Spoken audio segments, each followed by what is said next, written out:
மக்களே, 1 மணி ஆயிடுச்சு. 1 மணி கரெக்டாக ஆக போகுது. நைட்டு இரவு 1 மணி. இப்போ தான் எல்லாத்துக்கும் சாப்பாடு போட்டுட்டு அம்மா தூங்குறதுக்கு பெட்ஷீட் எடுத்துகிட்டு வந்துட்டு இருக்காங்க.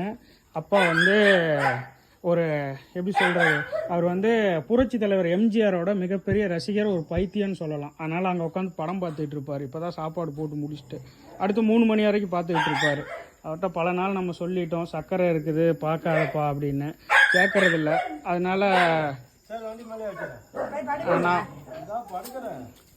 இப்போ தான் நம்ம சாப்பாடு போட்டு தூங்குகிறோம். நம்மளோட உழைப்பு எவ்வளோ அசாதாரணமானது பாருங்கள்.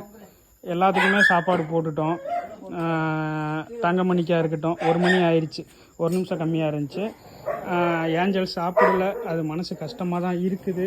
ஆனாலும் நம்மளோட உழைப்பு உண்மையானது. இதில் எந்த ஒரு இதுவுமே கிடையாது. நடிப்போ நாடகமோ இல்லை. ஒரு சிலர் நாடகம் பண்ணுறோம் அப்படிங்கிற மாதிரி அது மக்கள் சொல்லி கமெண்ட் போட சொல்கிறது, இதெல்லாம் பண்ணுறாங்க.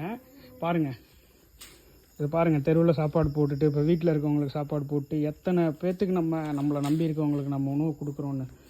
நம்ம ஏண்டா நீ தூங்கலையா, இவன் சாப்பிட்டான், இவனுக்கு புண்ணு மாத்திரை கொடுத்துட்டோம் முதல்ல லட்டில் வச்சு. தங்கமணி சாப்பிட்டாங்க. தங்கமணிக்கு பெட்டு இருக்குது. இப்போ இன்னும் கொஞ்சம் நேரத்தில் பெட்டு போட்டு விடணுமா? அந்த பெட்டை எடுத்துகிட்டு வா.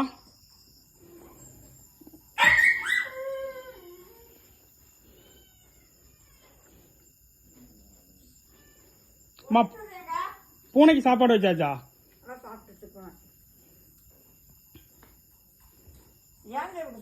மா, திருட்டாடு உன்னைய பார்க்க 1 மணிக்கு கிளம்பி வந்திருக்குது. ஏய், இதே வேலையா போச்சா? மாசத்துல ஒரு நாள் அரிசி இல்லை சோறு எதையாவது சாப்பிட்டுக்கிட்டே இருக்கணுமா? போ போ.